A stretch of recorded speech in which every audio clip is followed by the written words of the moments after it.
Okay, so this how-to video is to show you how to access your Sims. In science, you will be asked to open up your Sims.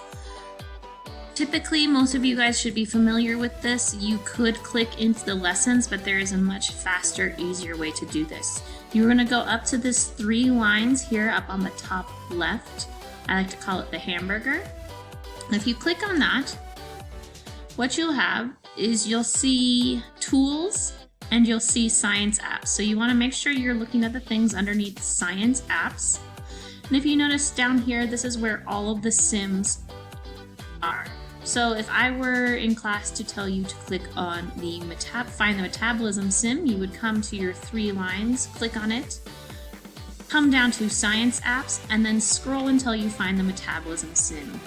Once you find the metabolism sim, you can simply just click on it and it will automatically load the sim for you. If you are not using an iPad, which most of you will probably not be using it, you'll simply click no and it will load. So that is how you easily load a sim from your Amplify home screen.